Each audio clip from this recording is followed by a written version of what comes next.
to start with a psalm, Psalm 23. Adonai roi lo hechsar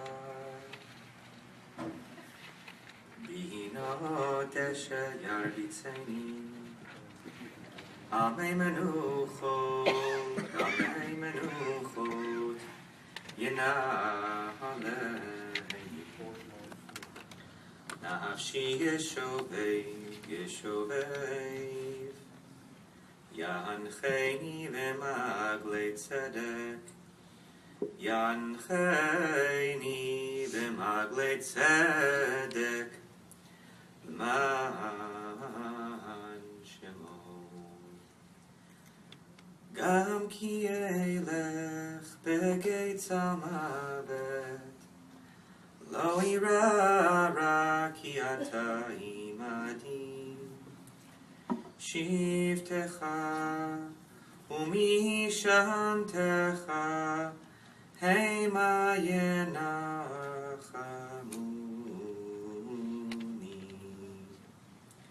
Taharoch lefanai shulchan neged sorerai Dishanta b'shemen roshi Kosi revaya Ach tov achesed yirdefuni Kol yemei chayai Veshavti beveit Adonai lioref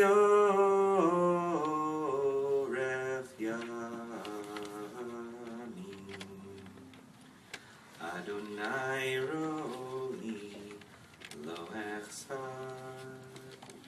Adonai roi lo hechsar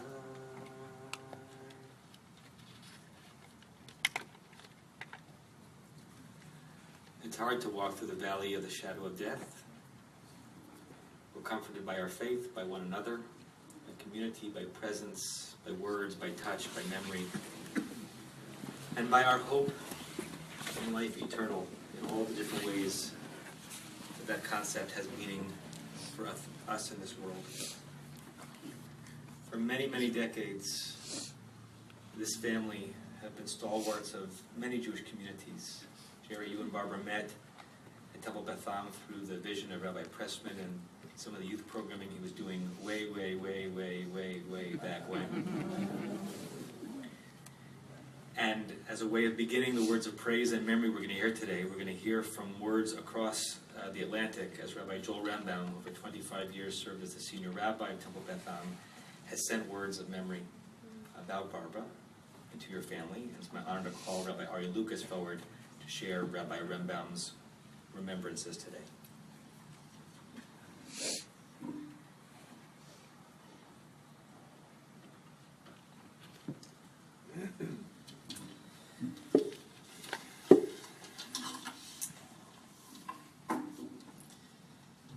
Rabbi Rabin writes the following. When you walk into Barbara and Jerry's home on El Camino, you enter an art gallery. You're surrounded by an array of color and a multitude of images of many of the beautiful creations God placed on our little planet, including people. It's all the work of one artist, Barbara Rabin. Jerry calls the house Barbara's Museum. And museum is from the Greek museon, meaning seat of the muses. And that house was very much the place where Barbara's muse expressed itself. But her amazing needlepoint pieces do not only fill the Rabin home. They can be found in any number of homes in our community and beyond, all gifts from Barbara to family and friends, all signs of the love she shared with so many people. Freddie and I are proud to be included among the recipients of her artwork. Barbara and Freddie conspired to create a tallis bag for me in honor of my retirement in 2010. It's a beautiful needlepoint with a dedication woven into the inside lining noting Barbara Rabin as the principal craftsperson. So when I pray, Barbara's with me. But Barbara's greatest artistry can be seen in the fabric of the life of the family that she and Jerry created. The needlepoint tapestry of children, grandchildren, and great-grandchildren, and its close connections to the tapestries of the Temkin, Cooper, and Kozin families, and that of the extended family of friends. All of this beautiful fabric of life has remained tightly woven over the years, due in no small part to the inspired work of Debra Rabin. Come to a family simcha at Barbara and Jerry's house, and you see them all. And when there is, God forbid, a loss, they are there as well. How did she do it? Here's a hint. Whenever I would call her, I would say, "Hi, Barbara, it's Joel." And she would answer, "Hi, dear, how are you?" "Hi, dear." And she really meant it. She really cared. Dear family, Freddie joins me in sharing the grief and sense of loss you and all your loved ones are experiencing at this moment. While this last period of Barbara's life was very difficult for her and you, we all have to be grateful for the many, many years of loving and caring that poured out of her soul and so deeply touched ours. She was indeed a blessing, and Zichrona Livracha, our memory of her will be for a blessing, and she will continue to be a blessing through the lasting impact she has had on our lives. And may this blessing be a source of comfort to all of us.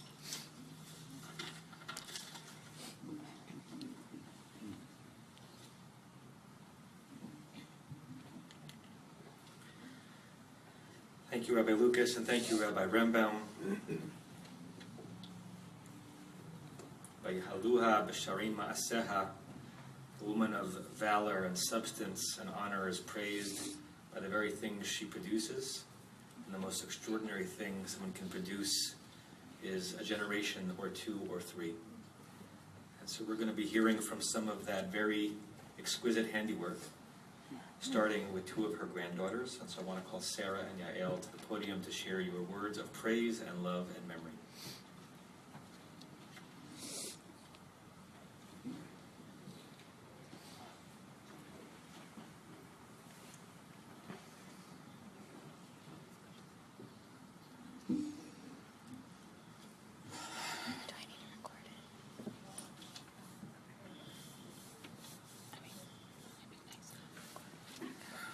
A number of things I will try to say thank you for. So in no particular order, I will try to get through this. Bobby. I can't look up because then I'm going to lose it. So I know that's not good public speaking. Thank you for trying to teach me to cook and bake. Sorry that it didn't work out. At least some of the other kids followed in your footsteps. There are too many favorites to mention. We could always walk into your house and find that red container with fresh mandel bread or lemon bars or brownies, and there was always a cold Snapple in the fridge. Take one even if you don't want one. For telling me, always taking us to the movies and getting there early so we could get a good seat, and always the first showing on a Sunday. We always needed to see the movies right when they came out. For making sure we were always pampered. We were always your favorites, each of us. Manicures, trips to 14 Karat, special lunches, even just at Nagila. And we always left with a 20, just because.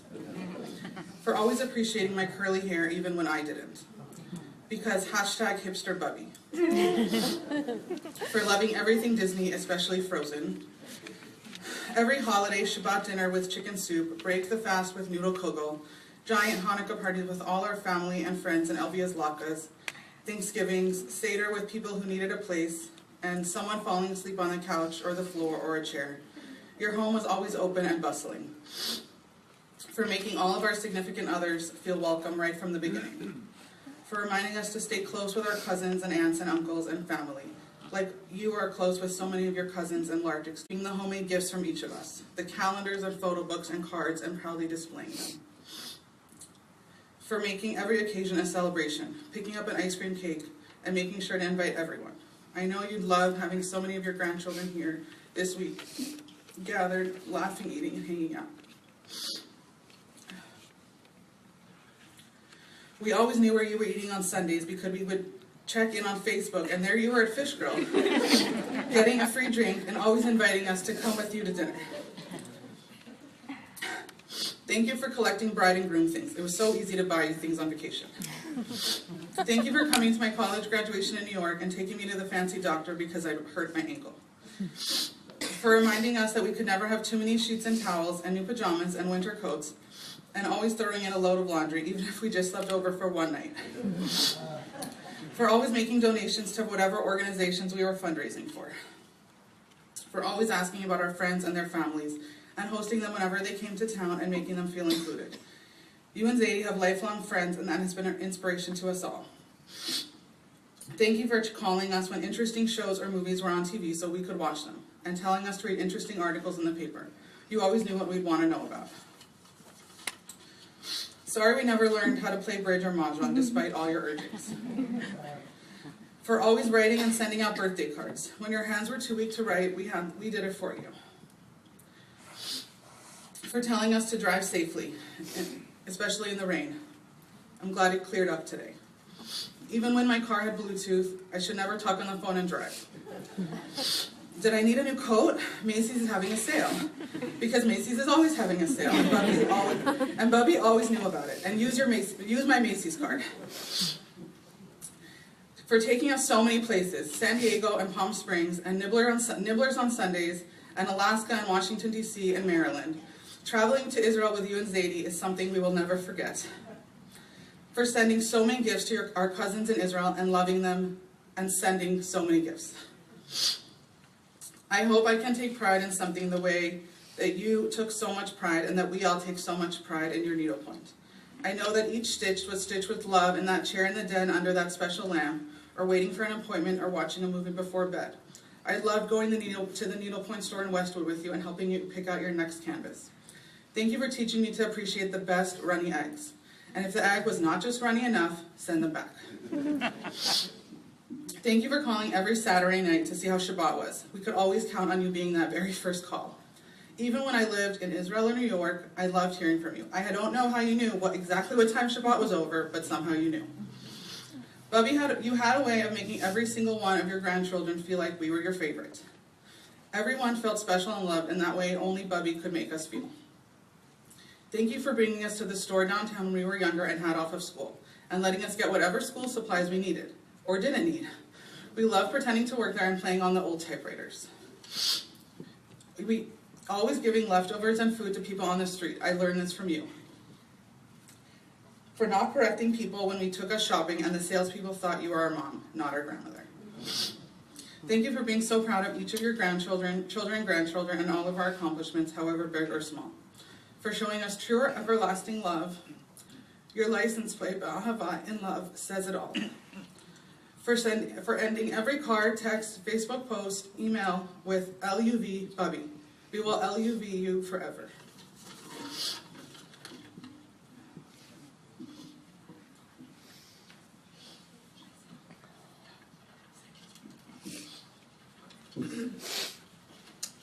Okay, so first, I just wanted to say that while Bubby was the classic homemaker, and what some might consider a sort of anti-feminist vibe, I always saw her as a strong, empowered, and willful woman.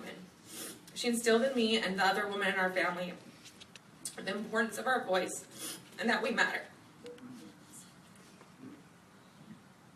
Bubby would always remind us as women the importance of voting in elections. We used to send out emails about it. Even before we could vote.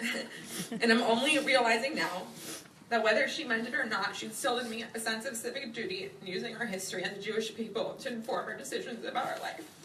Okay. So, two of my brothers couldn't be here today. So, first I'm going to read from my little brother, Avishai. Bubby instilled a warmth in all of our lives that we will always miss. She was in every sense of the word the matriarch of our family. And she brought happiness and joy to all of us. That I have all the memories with her that I do.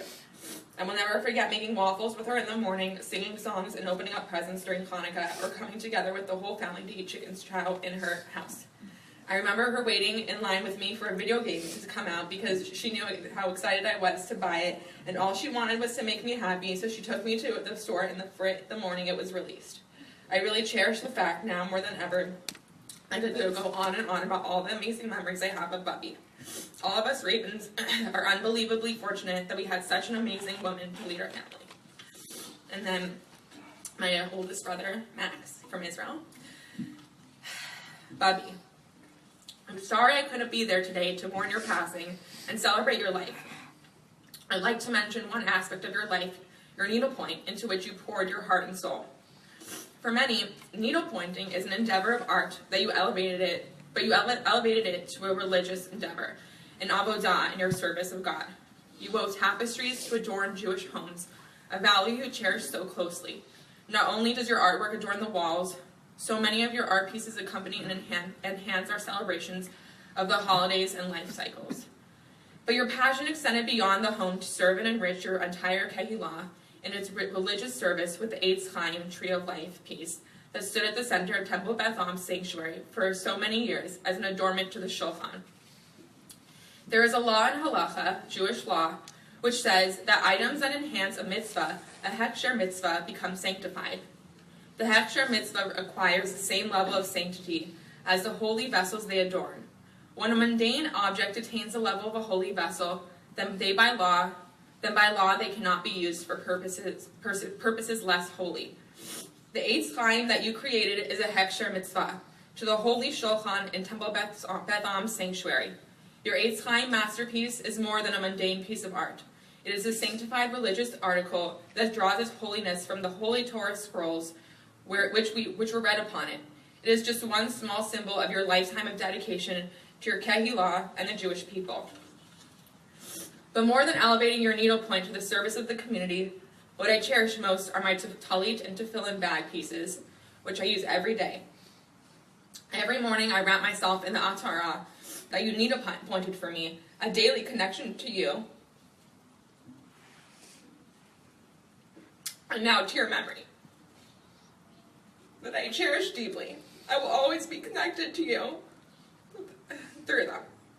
I miss you so much. May your memory be for us all a blessing.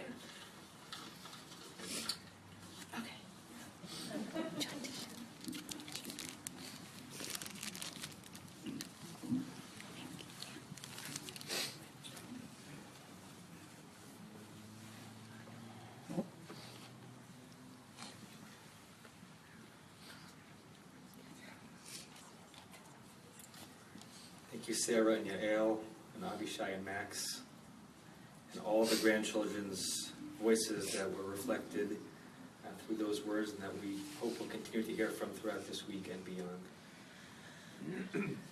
A friendship of decades, a friendship of mutual admiration, a friendship of shared leadership, really a friendship of love. Debra Colker, we call you to the bima to share words of memory and praise for your dear friend Barbara.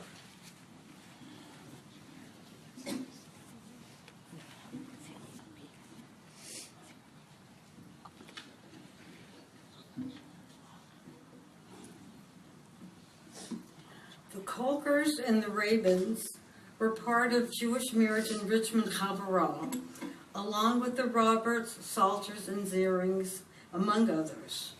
We started at Camp Ramah and continued for several decades to meet monthly, and we had an annual weekend retreat to renew our Jewish marriage enrichment experience and to deepen our friendships. But Barbara and I were Chavarim before JME. Our friendship began when we were building our homes facing one another and a well-worn path between the two houses. Barbara's influence on me was life-changing. Temple Beth Am, mahjong, bridge, needlepoint, and a kosher kitchen. She was a major influence in my joining Temple Beth Am, and the rest is history. She was my most loyal. Every Tuesday night for 10 years, 5 women, each responsible for 4 kids, all of whom lived on the very same block, gathered to play mahjong at each other's homes. Friends, that was the beginning of therapy. The Rabins encouraged us to play bridge. As a consequence, we played duplicate bridge with the maggots, including weekends in the desert. Barbara was part of my infamous Wednesday duplicate game and our round robin, a game that was culminated in an awards dinner. Folks, that is a lot of hours of bridge and of being together. That was the most important part.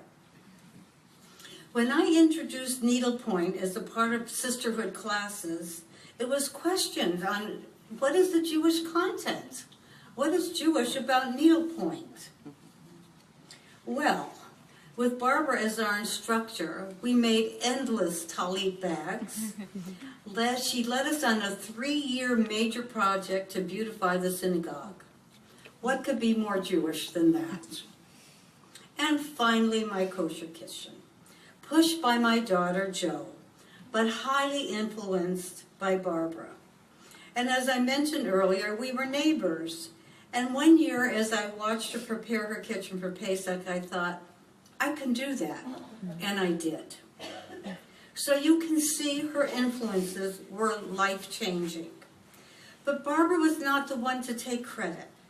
She never wanted to be in the spotlight. She just enjoyed being with her family and watching them as they expanded.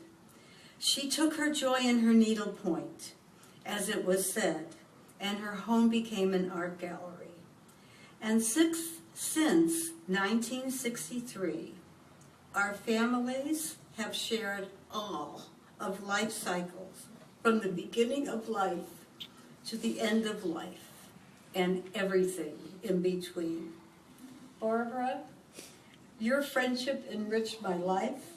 I will treasure that friendship forever. You will never be forgotten.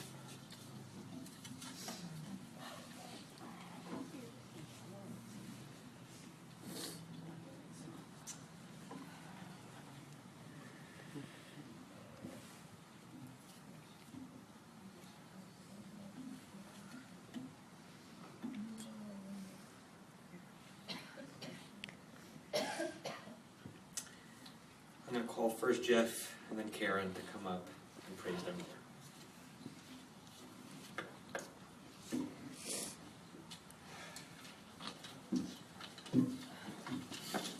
So it's my bad luck to have to follow so many incredible words, but I'll do my best. First, I want to tell everybody that I appreciated very much all the emails with anecdotes that people have sent. Please, please keep them coming.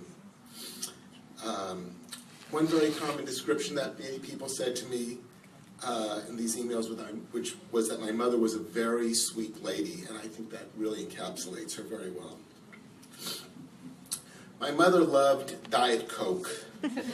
She would even bring her own 2-liter bottles with her when she came to our house for meals, pulling them out of her Mary Poppins bag that carried everything that was sold at CVS.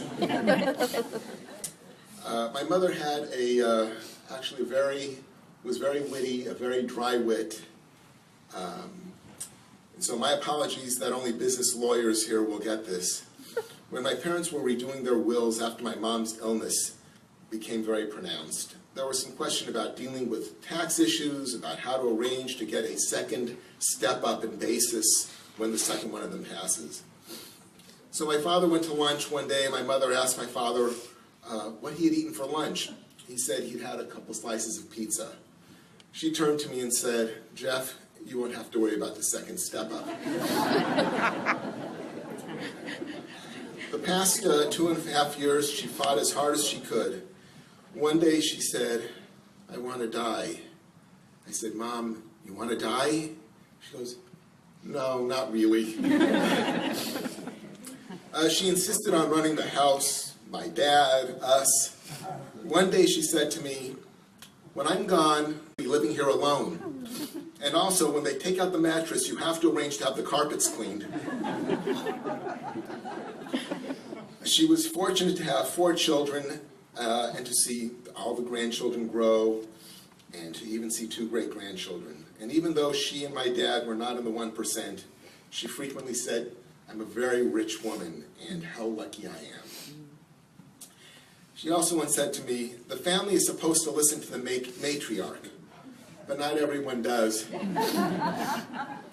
Her disease made swallowing difficult and then impossible. And for a while she would be allowed to suck on ice chips, and then the nurses said she couldn't even have that anymore. In frustration, she told the nurses, "When you tell me it's time, I'm going to have all the ice chips I want, and I'll say, screw you." She was always adjusting the thermostat. "What did you set the thermostat at?" 74, I'd say. "Make it 76. For a long time, she couldn't quite get comfortable in bed, and I'd help adjust her. When I once finished, I asked, "Are you okay now?" And she answered, "We'll know if I start turning blue."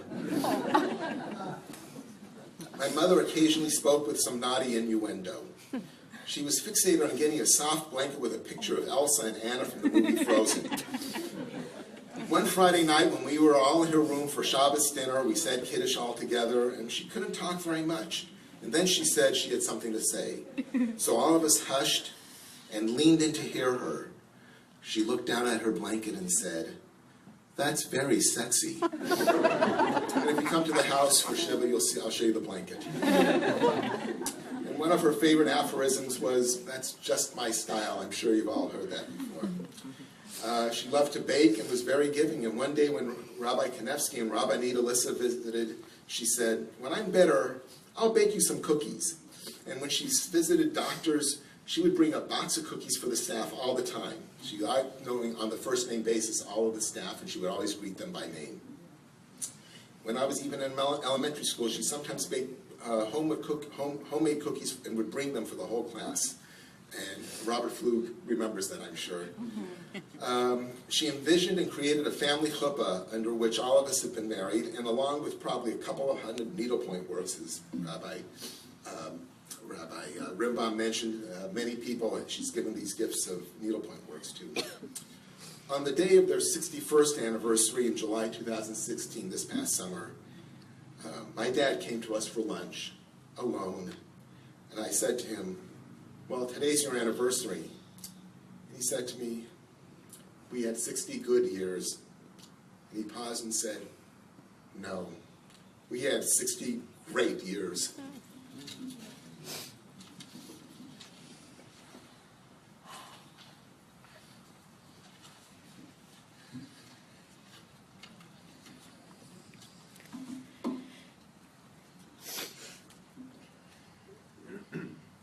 To get something up on a screen. Just a second.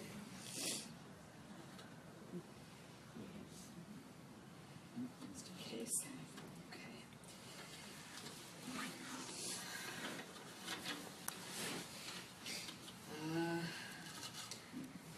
So, Mom.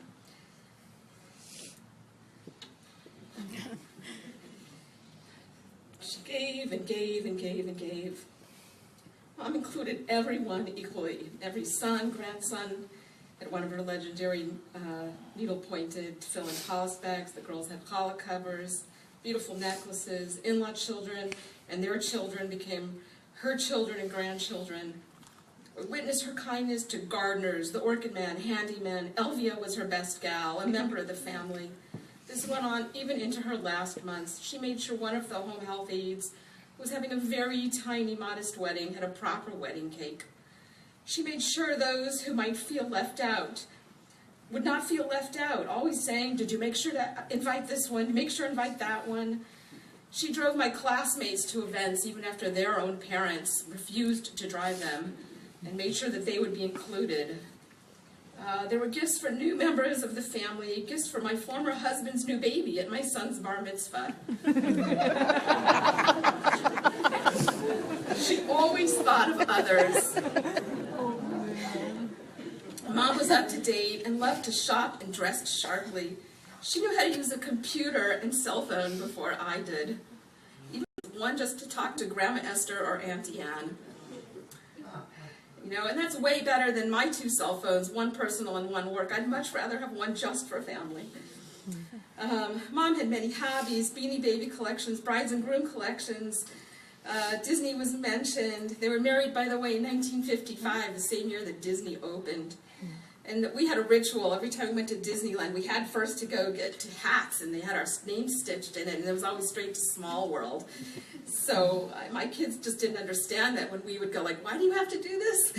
But it was a buddy thing. She treasured beauty, beautiful things in life, the orchids. She had a fine eye for really comfortable linens and said, always buy the best and sleep like royalty. She loved fine china and wanted to make sure we loved it also.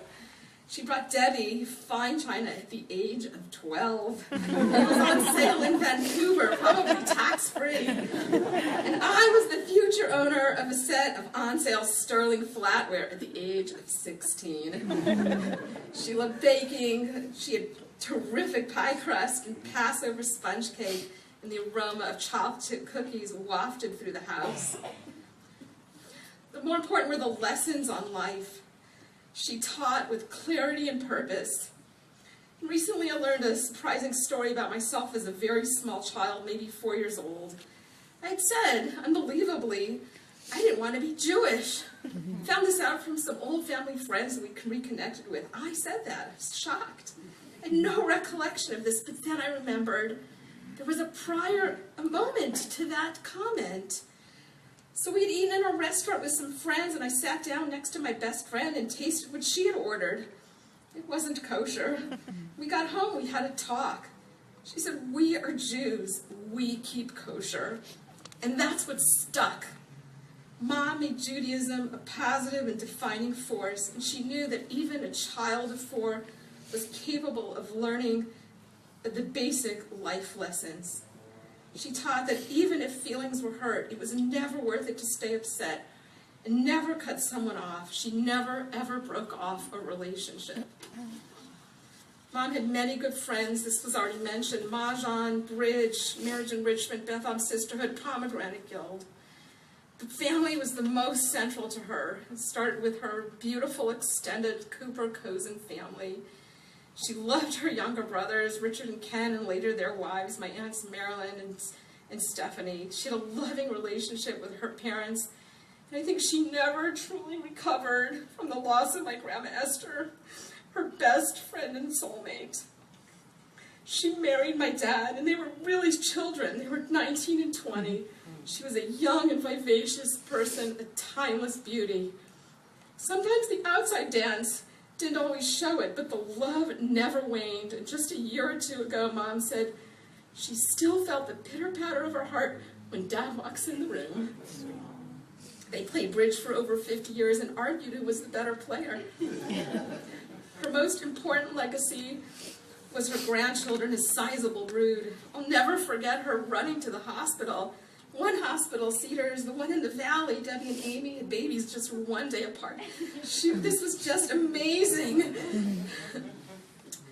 Mom devoted herself to us. She loved us as babies. The day-to-day was her joy. Dinner every night at 6:15, PTA, Hebrew school, Hebrew high carpools. The car knew its way to Temple Beth Am, she would say. She was in heaven when a grandchild would fall asleep on her lap. She loved getting us all together, and we love each other as siblings. I see families that don't love each other. I do this in my daily lives, and we all pull for each other all the time. This is a credit to her and my father. I lived far away, but she always worked hard to connect with my kids. She knew just the right book or toy or pair of Uggs. And when my daughter was seriously injured and had 2 casted arms and a wired jaw, there was an iPad waiting for her the moment she got home. She came to every bar and bat mitzvah, no matter how far away, Israel or Maryland, even when she could no longer handle steps and swallowing was challenging. Mom kept us close at all times. We had to call her as soon as we landed. And when we had kids and they grew up and traveled, we had to call her as soon as they landed. She had her phone set to all relevant time zones where any of her family were, West Coast, East Coast, simultaneously. In the end, what stands out most was her empathy. Whether it was one of us struggling in school or going through something in life, at times it was difficult to have her so, linked to that feelings that we were going through. But it was her essence as a mother. It was her essence to take on our pain. So when my first child did not survive childbirth, I was so far away. My family here was grieving. They were just devastated and so far away they couldn't be there for me. We'd had nearly a decade surrounded by new babies. It was just devastating. The grief was profound, and Mom cried, "My baby, my baby."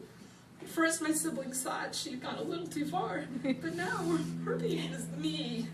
She was crying for me. So you think you know someone their whole lives, and then they pass, and my father pulled something out of her wallet. And she carried, it turns out I never knew this, in English, two Psalms, 2 Tehillim. And I'm going to read one, the smaller one, the shorter one. It just, I think, sums it up. So, Shir HaMa'alot LeDavid, a song of ascent by David. Adonai lo gavu libi, velo ramo einai. Lord, my heart is not haughty, nor my eyes lofty. Velo hilachti bigdolot uveniflaot mimeni. I do not exercise myself in great matters or in things too high for me.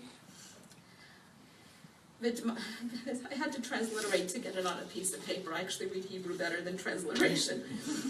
V'tomanti nafshi kegamal alai imo, kegamal alai nafshi. I have calmed and quieted my soul like a child weaned at its mother's breast. Yachel Yisrael el Adonai me'atav yad olam. Israel, put your hope in God now and forever. Mom, we love you to the moon and back, and we will miss you forever.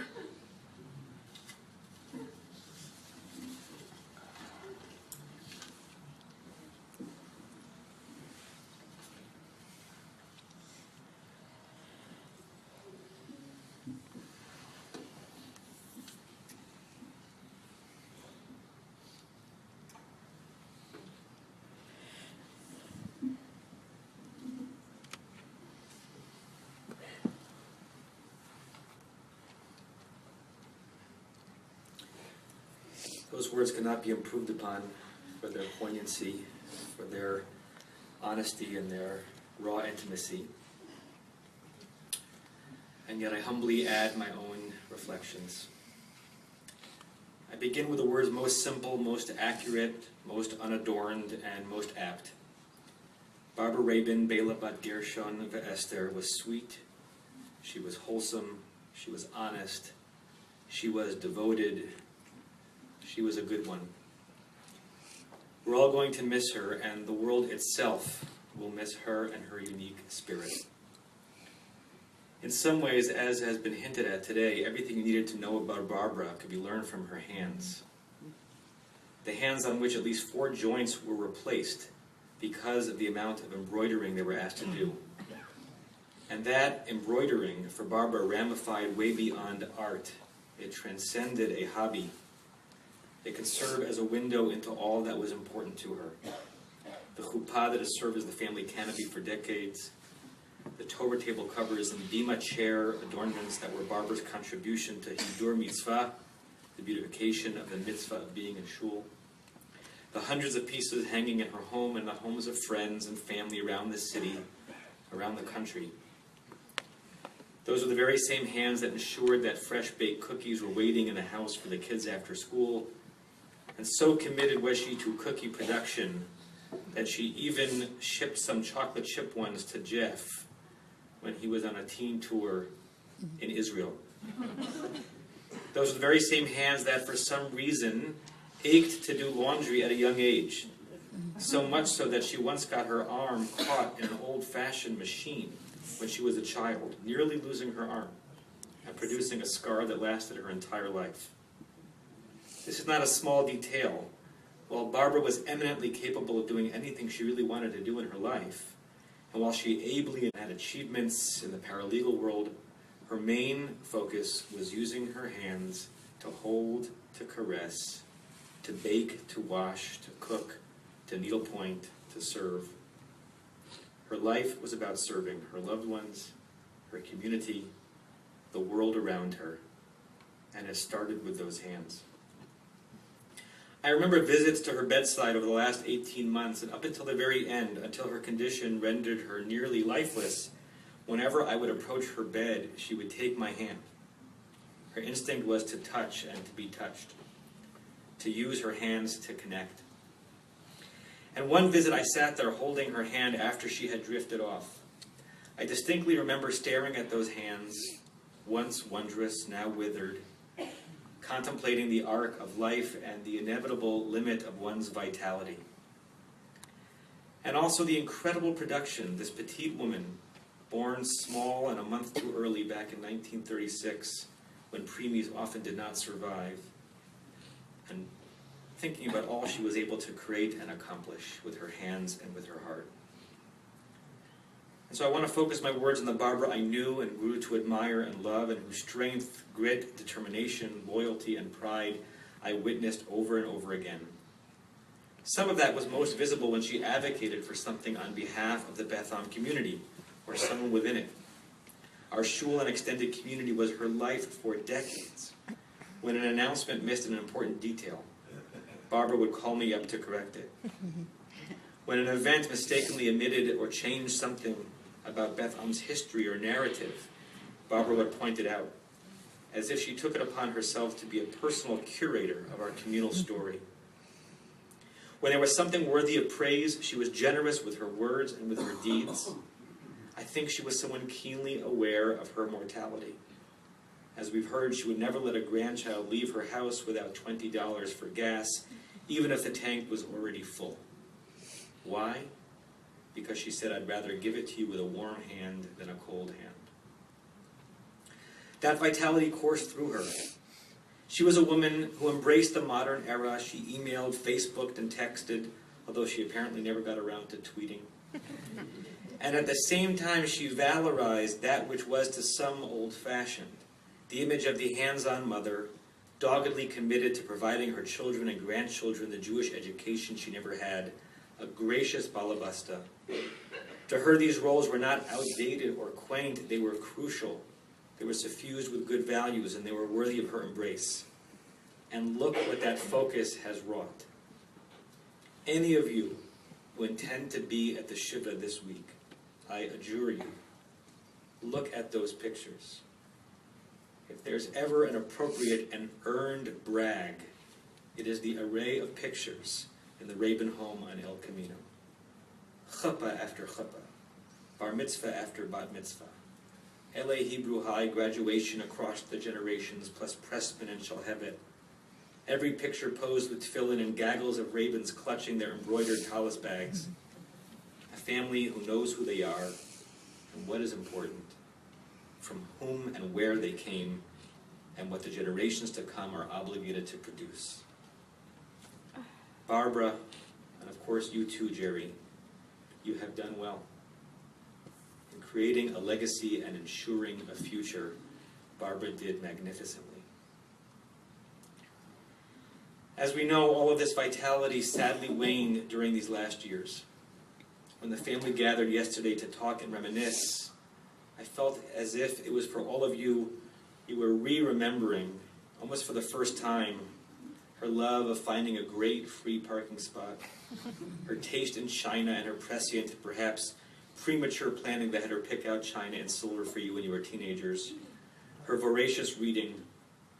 Through those sacred memories which seemed almost revelatory as you shared them, you were all revivifying a woman, a wife, a mother, a sister, a bubby, whose mortal life had come to a close. You were engaged in your own version of Tchiyat HaMetim, of bringing life to the deceased. And so Kenneth and Richard, Jerry, Jeff, Debbie, Eddie and Karen, and your extended families, I know that you all knew this was coming. Jeff, you told me on Monday and again yesterday that in many ways you lost your mother a year ago or more. You've been in emotional and filial, not yet able to mourn, and yet no longer with a mother active in your life. I have a sense you were all in such a place, and so this ending comes with a tinge of relief, which is understandable and is neither disloyal nor unloving. And I also sense that however prepared you were for this eventuality, you're also ripped apart. No amount of waiting or planning can get you ready for losing half your life, Jerry, or for being partially orphaned. Her imprint on this family was so outsized, belying her physical frame, it is inevitable that her loss to you will also be outsized and will be a wound that never really heals. And so you all have my condolences and my hope and prayer that your memories of Barbara, those trapped deep in your souls and those that will be articulated and shared in the future, will be the salve that nourishes that very wound. Barbara knew she was blessed by all of you. On one visit at the beginning of this last illness, she showed me around the house, touring me through the pictures of the family. Her words were, "I am a wealthy woman. Money cannot buy me what I have." And it also meant that she knew what she was losing as illness overtook her. She was groomed to be gracious, and it pained her that she could no longer host, even though all anyone wanted as her guest was to be with her. She would look at the clutter around her and apologize and say, "I don't even know what is going on in the house anymore." When her illness began to rob her of her voice, she expressed pain that she was losing her humanness, her way to connect to the world. And yet her force was so strong that even in her waning moments of sentience, you had a sense of her spirit and her depth and her character. One of the last fully substantive things she uttered was when some of you were looking for where the family chuppah was and it got missing. And you had looked everywhere. And Barbara woke up, piped up, and said, "It's in the upstairs closet, on the top shelf." And it was. And on one of my last visits to her, when she still could communicate, I needed to excuse myself to use the restroom. As I made my way out towards the one near her room, she shouted out, "Rabbi!" Rushing back in, I said, "What?" "Use the other one. Closer to the front door. It's nicer." Ever the hostess, ever elegant, ever alive. At the end, she was resigned to her fate even as she resented it. She told me on one visit these words verbatim, "I don't want to fight anymore. And at the same time, Rabbi, the only thing I want to do is fight." She fought for life, for more time with all of you, for the chance to breathe as long as possible. And eventually equanimity set in and she embraced what would come. She told me she felt great comfort when she was told about what hospice care would be like. Her words were so striking that I wrote them down at the time. She said with a single tear in her eye, "They say it will be no pain, and I won't even know when it happens. I am calmed by that. I am reassured." I hope you are all reassured by her calm, her acceptance of death as the closing of a great arc, and also by the humor and alertness which was with her until the end. I happened to visit her on an auspicious day in American political history. It was the day Joe Biden announced he wasn't vying for the presidency. I think this was sometime in early autumn 2015.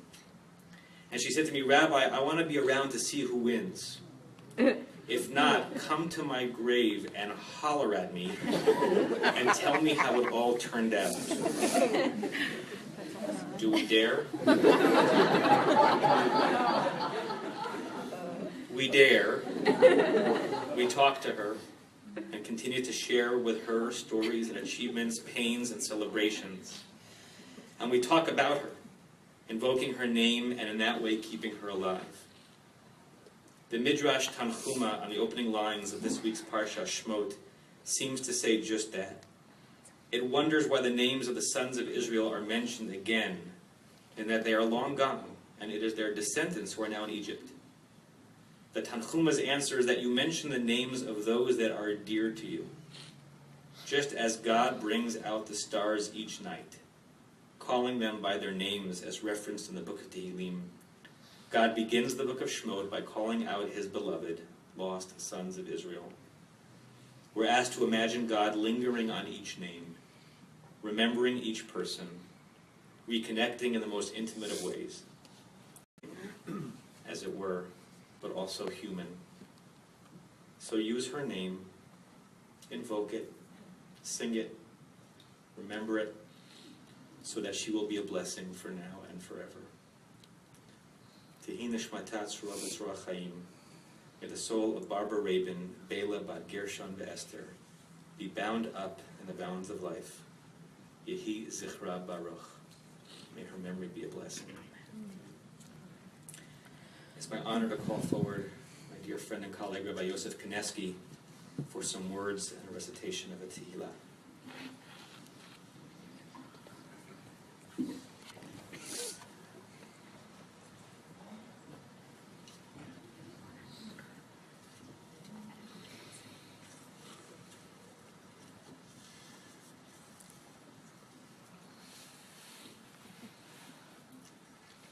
I think at this moment, brevity is the soul of wit, and discretion is the better part of valor. I will let these words from the 90th chapter of Tehillim speak for themselves.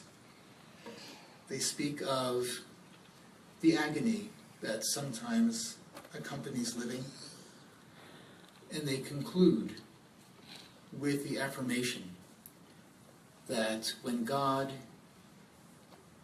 affirms the work of our hand, Yimei shnotenu bahim shavim shana v'migvorot shmonim shana v'rabam amal ba'aven ki gazchish v'na'ufa mi yodea oz hapecha uchiratcha evratecha limnot yameinu kin huda v'navi levav chochma shuva Adonai ad matai v'hinachem al levadecha Sabeinu ba'boker chastecha u'niranana v'nismecha b'chol yameinu samachinu kimoti nitanu shnot re'inu ra'a Yira'eh el vadecha fa'olecha v'adarcha al b'neihem v'hi noam Adonai Eloheinu aleinu ma'aseyadenu konona aleinu ma'aseyadenu kononenu. The length of our life is 70 years, or by reason of strength 80 years. Their pride is often toil and futility, for it is speedily gone and we fly away. Teach us, God, how to number our days, that we may attain a heart of wisdom. Relent as to thy servants. Satisfy us in the morning with your kindness, that we may sing and rejoice throughout our days. Gladden us in proportion to the days wherein you have afflicted us, the years wherein we have seen evil.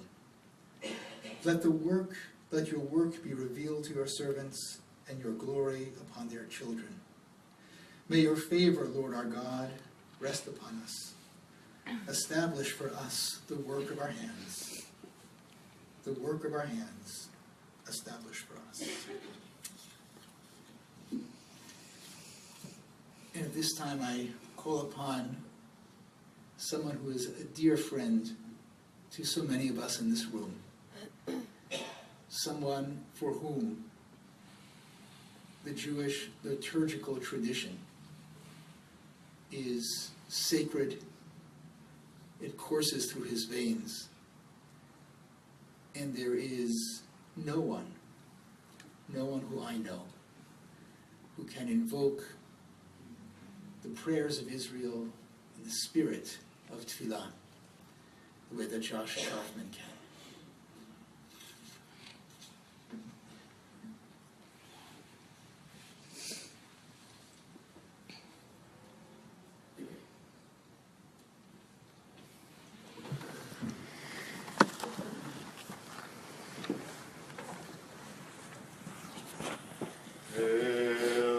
Molei Rahamim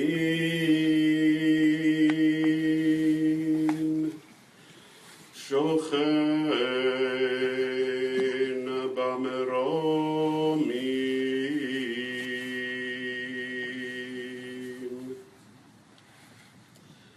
Hametzei Menucha Nechona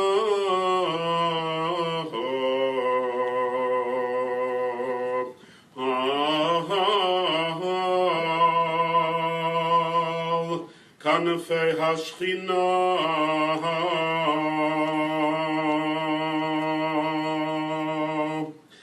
במעלות קדושים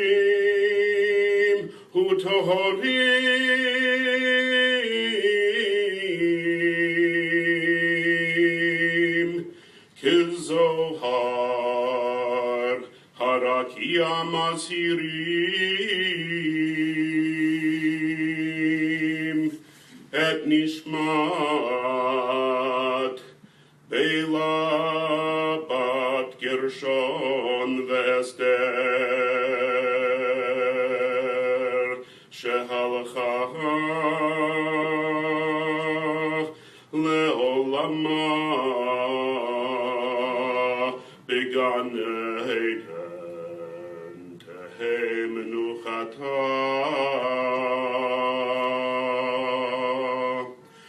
בעל הרחמים יסתירה בסתר כנפיו לעולמים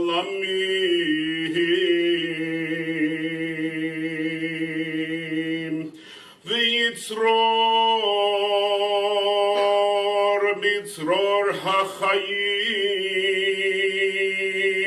הנשמתה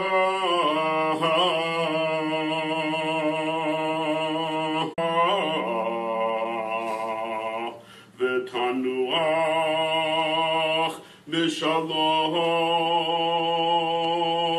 על משכבה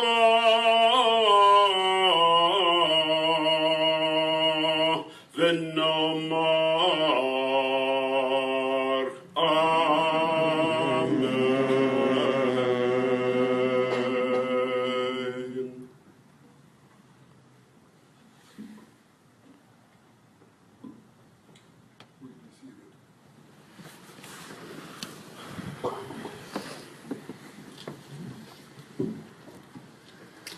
Ladies and gentlemen, again, thank you so much for joining us to honor this most incredible woman. At this time, we're concluding the chapel portion of our service momentarily. We will be leading together to drive together to Graveside. Graveside is at the far eastern end of our cemetery. I'd suggest that everyone get to their cars. A lot of people ask me, can we walk? It is walkable, but I would suggest going to your cars, following behind the funeral coach. We'll drive in procession to the graveside, where we will conclude with the traditional burial services here. Normally the family, after graveside services, returns home and then everyone joins them together for beginning Shiva at the house for the minions. Obviously we're late in the day and we're in winter hours, so after we've concluded the traditional graveside service here, before leaving the cemetery, we ask those that who can, because obviously the family wants to daven mincha, the afternoon prayer service, and start saying Kaddish. We're going to daven mincha here at the cemetery. Then the immediate family themselves will go back home, back to the family's home at 447 El Camino Drive in Beverly Hills, where they will join together for the immediate family to eat the traditional meal of condolence, and then they invite you to join them back at the home starting at 7 o'clock tonight for Marav. Again, that's just because we're late in the day here on an early weekday schedule.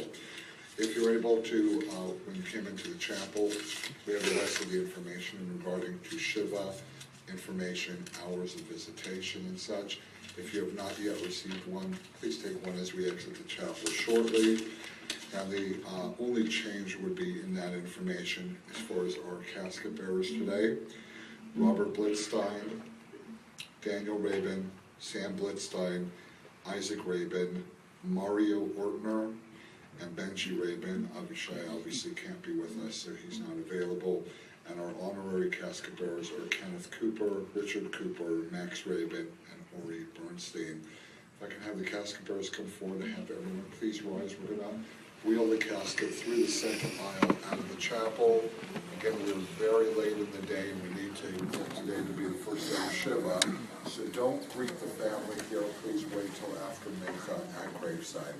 Thank you. We'll have the front rows follow the casket bearers from front and back. Immediately, if you could, exit to your cars so we can drive to Graveside and complete the burial of Daven Mincha before it gets dark. Thank you.